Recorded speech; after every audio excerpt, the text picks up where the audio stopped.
Hi, how are you? This is Mitzi of Loved, Healed, and Restored. And I am here today. Of course, you know what my tagline is to encourage and empower others that there is recovery after every storm. I am a sexual assault awareness advocate, and I am here to share with you what is sexual assault.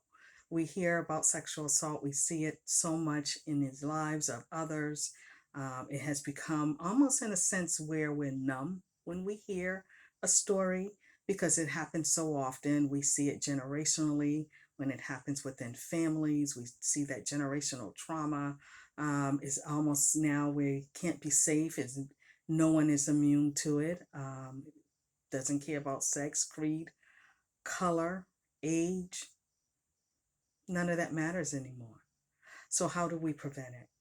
Well, there are still tools that we can take in sharing awareness, sharing the possibility, sharing how to be safe. Many times what we come into is some of us are raised in a home where what happens in the house stays in the house. Some of us are raised where we can't tell our parents' business. We can't tell anything that goes on behind closed doors. So that's how the generational trauma in most cases continue. You can have the same uncle, the same cousin, the same relative, the same family friend, the same trusted friend of the family that has violated the boys, the girls, the women, the men in the family. That's how it continues when we're not able to share and tell what happened to us. Because that's what it is, bringing a voice, no longer being in silence, no longer keeping things to yourself. No, we're going to expose them. We're going to share our stories. We're going to help others in the family. And that's how we stop generational trauma in the family. So, what is sexual assault? So, I have some notes here that I'm going to go to. And sexual assault is defined as any intentional sexual contact or attempted sexual contact that occurs without the explicit consent of the recipient of the unwanted sexual contact. Sexual assault may involve psychological coercion, physical force, or victims who do not or cannot consent. What are some of the examples of sexual assault? Grabbing without permission, making someone give up or receive oral sex, touching a person while incapacitated, threatening or coercing someone to have sex, touching with an object without consent, having sex with someone without consent. Those are some of the examples of sexual assault. And if you believe you are a person that has been a victim of sexual assault, immediately report it to an appropriate person, official, or office. I always say to find someone that you feel you can trust. Um, 1 out of 6 women have been the victim of an attempted or completed rape in their lifetime, and about 3% of men. That statistic may be incorrect in the sense that men really, when we say that women don't tell, men really don't tell. So the percentage says 3%, 1 in 33, have experienced or attempted a completed rape in their lifetime. And these are the statistics of www.ring.org.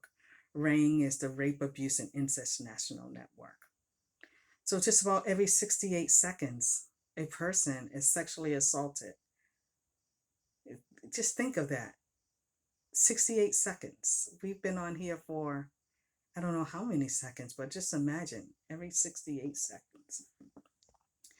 So, what should you do if you're ever assaulted? What are some of the first things that you should do? Well, the first thing you want to do is ensure your safety. Ensuring your safety, making sure you're safe. That's the goal, the primary goal.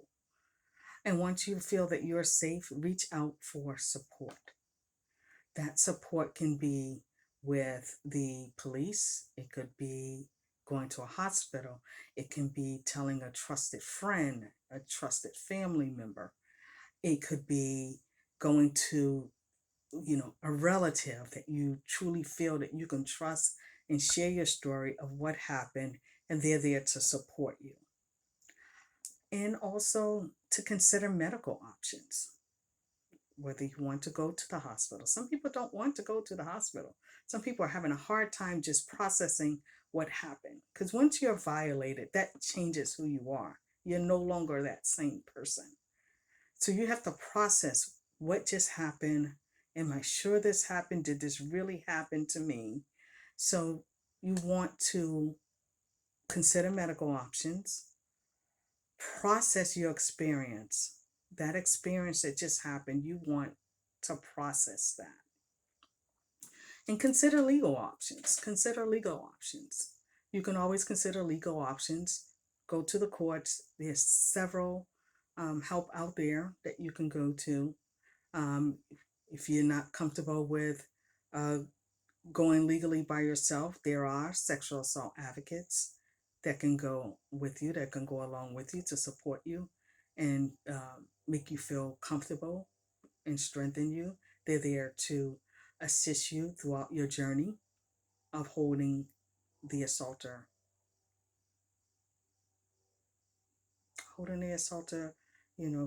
to what they've done to you, holding them accountable. And the last thing you want to do is also to reconnect to your life, to your previous life. So being assaulted, as I said, it changes you. It changes the way you think. It changes the way you act. It changes the different moments in your life. It changes your body. It changes your mind.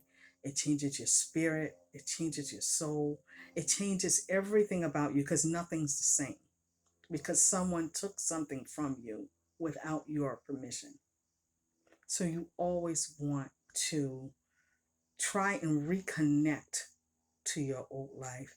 Try to find things that you like to do, that you like to do before this happened, to kind of rebuild yourself back up. Therapy is always something for you. Never be ashamed of going to therapy. Never be ashamed of going to talk to someone, even if it's not with a licensed therapist. You may be comfortable just talking to a good friend who can encourage you and support you through your journey. It can be you may want to talk to a pastor or someone from the church, just someone that you trust, someone that you trust. Having a good friend says a lot. And that's the next thing I want to lean into is how to be a good friend. A lot of times we can use the um, how to help a friend. We want to always be able to help a friend through things. I had great friends that was able to help me through my journey, through my healing journey. They were good listeners, which is something that is very important, is to be a good listener and to believe someone to believe you happen. Because right now, the first thing that we have is we always have someone who don't believe what happened to us. So do you want to be a good friend? You want to listen, you want to believe your friend. You want to let them make choices. Sometimes they're not ready to make the decision of either going to the courts or going to the hospital or going to talk to a therapist. Allow them to make their choices. What happens during an assault is you've already been violated. You've already had something taken away from you. You already didn't have a choice. So allow them to make this choice. They're already coming to you vulnerable where they didn't have a choice.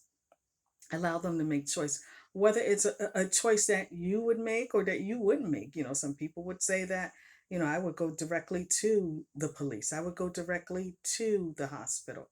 But allow them to make the choice that supports them and make them feel comfortable. The next thing is to respect their privacy. I say this all the time is when someone confides in you something so traumatic that has happened to them, allow them to respect their privacy. They trusted in you as a friend to come to them.